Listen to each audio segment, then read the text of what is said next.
क्षमा के बारे में आज परमेश्वर के वचन से देखेंगे, जिस कुलुस्सियों के वचन में लिखा है अध्याय 2 कुलुस्सियों की किताब और वचन 13।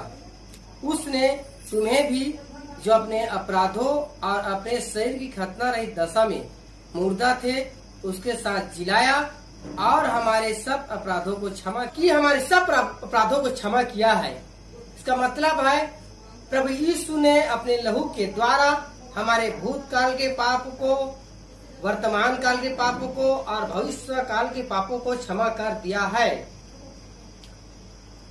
तो और उसके दंड को भी सहा है। तो परमेश्वर के वचन से आज हम सीखेंगे, क्योंकि बहुत सारे मसीहों के जीवन में ये संदेह है, शंका है कि परमेश्वर ने मेरे पापों को क्षमा किया है कि नहीं। परंतु मैं आज विश्वासियों को बताना चाहता हूँ कि प्रभु यीशु मसीह ने आपके भूतकाल के, वर्तमान काल के, भविष्य काल के पापों को क्षमा कर दिया है। इस बात को आपको जानना है। और प्रभु परमेश्वर ने पहले से ही जब क्रूस में अपने लहू बहाया तो आपके पाप क्षमा हो चुके हैं।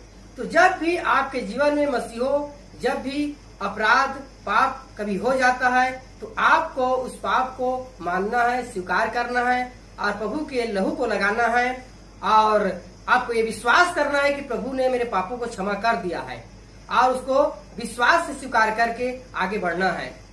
क्योंकि बहुत सारे मसीही लोग मैंने अपने जीवन में देखा है कि पापों की क्षमा की सच्चाई को नहीं जानते। उन लोग सोचते हैं कि प्रभु ने मेरे बीते दिनों के पाप को क्षमा किया है कि नहीं, और इस शंका में फंसे रहते हैं कि प्रभु ने मेरे पापों को क्षमा किया है कि नहीं, और वो बार बार पापों का अंगीकार अपने जीवन में करते रहते हैं और अपने आत्मिक जीवन में आगे नहीं बढ़ पाते। इसलिए मैं बताना चाहता हूँ कि यहाँ पर वचन में कहता है कि हमारे सब अपराधों को क्षमा किया है, भूतकाल, वर्तमान काल, भविष्य काल के।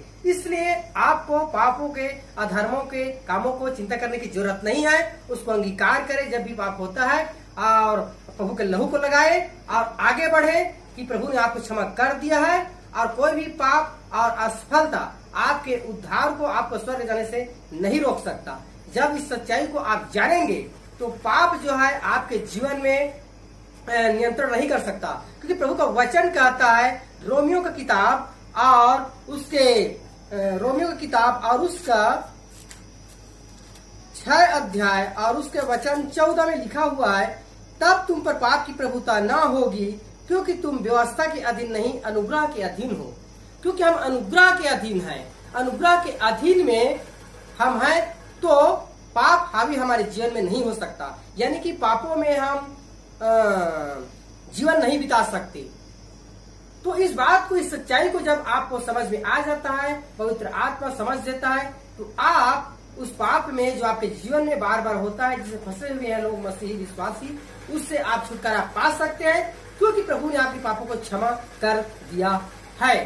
तो मैं प्रभु से आशा करता हूँ कि आप लोगों के जीवन में वचन आशीष का कारण हो और पापों में फंसे न रहे। उससे छुटकारा प्रभु ने दे दिया है। आप आगे बढ़े, परमेश्वर के वचन को क्लेम करें, अपने जीवन में बोले और उसके लहू को लगाए और विश्वास करें कि प्रभु ने क्षमा कर दिया है और आगे बढ़े।